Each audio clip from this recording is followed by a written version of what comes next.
Tape www.suividécole-au-sénégal.com.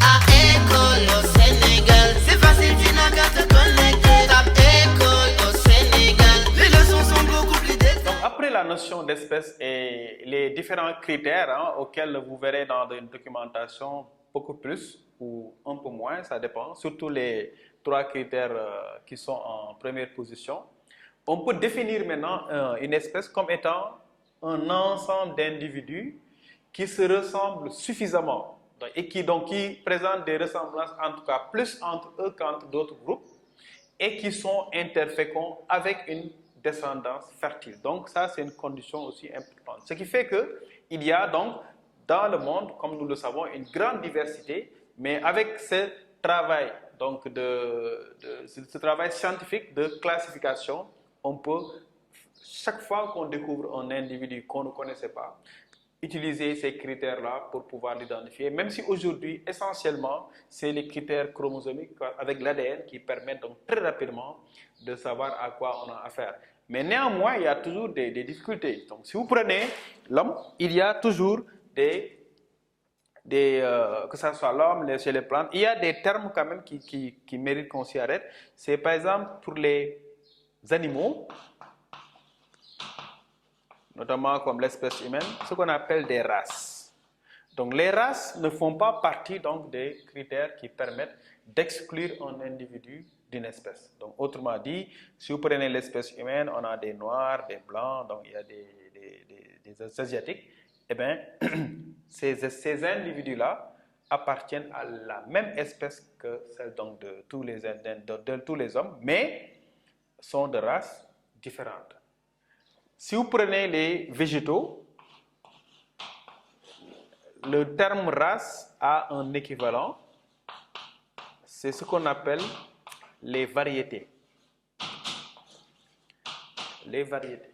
Donc, on connaît, par exemple, pour les pommes, on peut définir des variétés de couleurs, parfois même de goût légèrement différents, mais ça reste toujours quand même la même espèce. Donc ça, c'est un critère. Et évidemment, ces différents critères ont permis donc à la communauté scientifique donc de classer aujourd'hui pratiquement toutes les espèces connues dans un grand groupe que nous allons voir, qui permet donc de positionner la notion d'espèce. Alors, comme nous l'avons vu donc après la notion d'espèce et les différents critères donc, que nous avons définis, je vous propose donc ce schéma de synthèse qui permet de positionner l'espèce donc dans la communauté vivante et surtout dans la nomenclature, dans la classification donc des êtres vivants. Donc il y a globalement 7 subdivisions. Donc ces 7 divisions, les élèves ont l'habitude de retenir ça sous le vocable donc RECOF-G, donc RE-COF-G, comme G, le G et le E, pour ne pas oublier l'ordre. Donc ces 7, comme nous le voyons, si on le schématise donc sous forme de pyramide, le socle, la base, l'unité donc de base, comme nous l'avons défini tout à l'heure, l'unité de base ici de la classification, ce sera donc les espèces. Et comme vous le voyez, les espèces sont beaucoup plus nombreuses que le règne. Par exemple, il n'y a que 2 règnes, alors qu'il y a des dizaines de milliers sans doute d'espèces, aussi bien animales que végétales. Donc, chaque être vivant pourra avoir une carte d'identité qui va permettre aux scientifiques de lui donner déjà un règne, un embranchement, parmi les embranchements, une classe, un ordre, une famille, un genre et un nom scientifique donc qui va définir et le genre et l'espèce.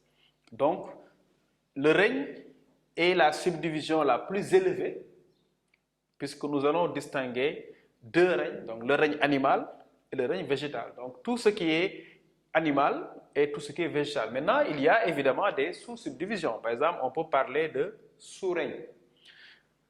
Les embranchements donc, constituent le groupe, comme par exemple les épinériens ou les épithélionnériens chez les primates, par exemple, les animaux, certains animaux.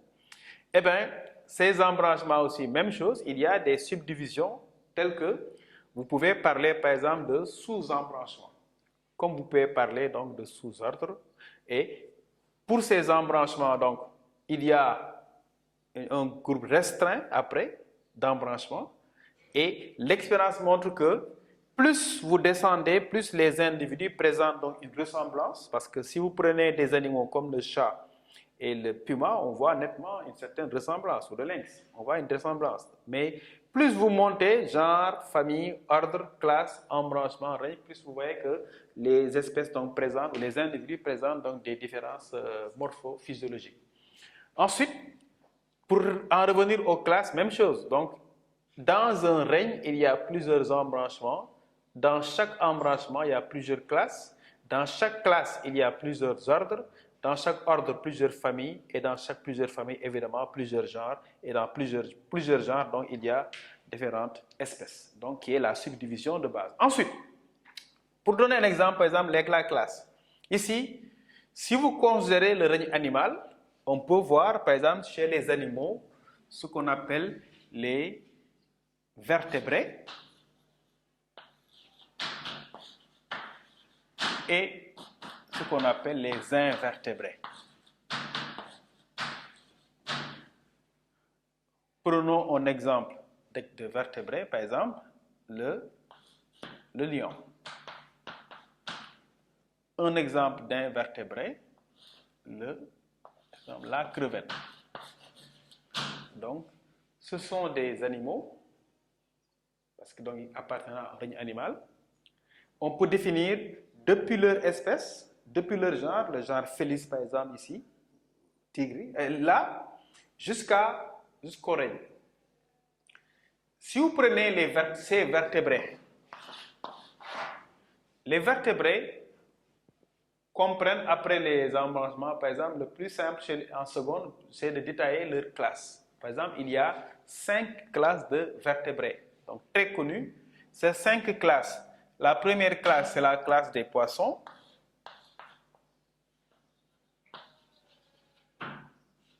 Ensuite, la deuxième, c'est la classe des amphibiens. La troisième, c'est la classe des reptiles. Ensuite, la classe des oiseaux. Et enfin, la classe des mammifères. Donc, quand on parle de mammifères, vous avez entendu parler des primates, par exemple, parmi les mammifères. Donc, ce ne sont pas forcément des genres, mais des sous-familles. Donc, les mammifères, parmi les mammifères, par exemple, il y a les ovins, les caprins, donc il y a les bovins, il y a ce qu'on appelle donc les primates. Il y a différents groupes, et il y a évidemment cette subdivision donc, qui explique, par exemple, comment les vertébrés, donc, qui sont des cas d'animaux, peuvent être subdivisés donc, en 5 classes. Et pour chacune de ces classes, il est important pour l'élève, donc pour revenir au programme du début de l'année, donc de pouvoir identifier au moins quelques individus, ce que nous allons essayer de faire. Mais avant tout, il faut savoir que chaque groupe présente, selon les critères que nous avons définis, donc chaque classe sera constituée de plusieurs ordres, chaque ordre de plusieurs familles, comme je l'ai dit tout à l'heure, ainsi de suite. Donc là, si nous prenons l'exemple des vertébrés, les vertébrés présentent, comme je l'ai dit, 5 classes que nous allons essayer de définir.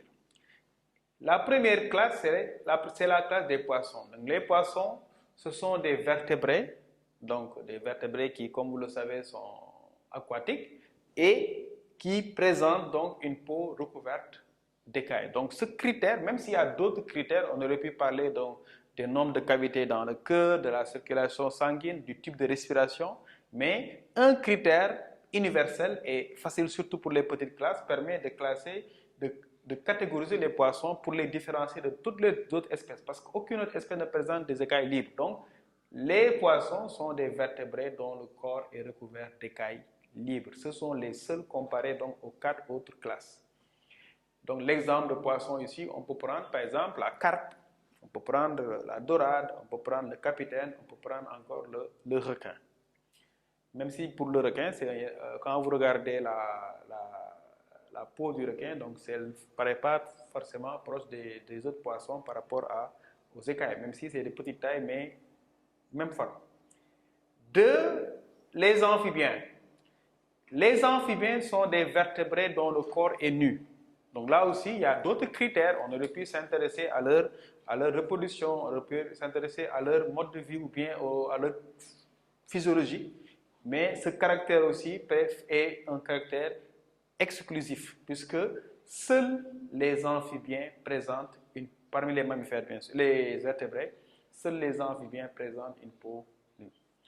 Après les amphibiens, donc je peux donner là aussi des exemples, hein, la grenouille, le crapaud, donc la salamandre. Eh bien, le troisième, c'est les reptiles. Les poissons ont des écailles libres. Les reptiles sont des vertébrés dont le corps est recouvert d'écailles soudées. Donc ça aussi, c'est un caractère exclusif. Ce sont les seuls vertébrés, la seule classe de vertébrés qui présente ces écailles-là. Donc, si vous prenez les reptiles, là aussi, des exemples, hein, il y en a la tortue, le groupe des serpents, vipères, boas, donc anacondas, etc. Mais également les crocodiles, les caïmans, gavials, etc. Tout ça, ce sont des reptiles. Quatrième et avant-dernier groupe, les oiseaux. Donc, les oiseaux aussi, autre caractère exclusif dans leur cas, donc ce sont des vertébrés dont le corps est recouvert de plumes. Donc là aussi, c'est un caractère exclusif. Et nous avons donc, parmi ces oiseaux, l'aigle, on connaît le perroquet ou encore la poule. Donc voilà des exemples de vertébrés classés parmi les oiseaux. Le dernier groupe constitue donc celui que nous connaissons comme étant celui des mammifères, donc qui est le groupe parmi les vertébrés le plus évolué, avec notamment dans le groupe des mammifères, les primates. Donc les primates c'est la famille donc, qui englobe l'homme et notamment donc, les différents types de singes. Parce que là aussi, même c'est comme serpent. Le serpent, c'est une grande famille. Dans le serpent, il y a cobra, il y a boa, il y a d'autres types de serpents, mais c'est la même chose également quand on dit pour les primates. Donc les primates comprennent les deux, que vous avez soit les hommes, soit les singes. Mais là aussi, contrairement à l'homme, quand on dit l'espèce humaine, elle est unique. Mais pour les singes, donc c'est un groupe. Donc il y a le gorille, il y a les orang-outans, il y a ce qu'on appelle les chimpanzés, il y a les macaques, etc., etc. L'ensemble constitue donc un groupe de primates. Donc ces mammifères, quel est le caractère exclusif? C'est déjà le nom. Les mammifères sont les seuls dont les femelles produisent de lait pour nourrir les petits. Mais par rapport à la peau, donc, ce sont des animaux dont le corps est recouvert de poils. Donc là aussi, le caractère exclusif, c'est la présence donc, de poils autour du corps. Et évidemment, comme leur nom l'indique également, des femelles qui produisent de lait maternel donc, pour nourrir les petits. Donc voilà pour ce qu'on appelle les mammifères. Donc des exemples, hein, donc, le mouton, le chat ou encore l'espèce humaine bien sûr. Vous pouvez suivre d'école au Sénégal,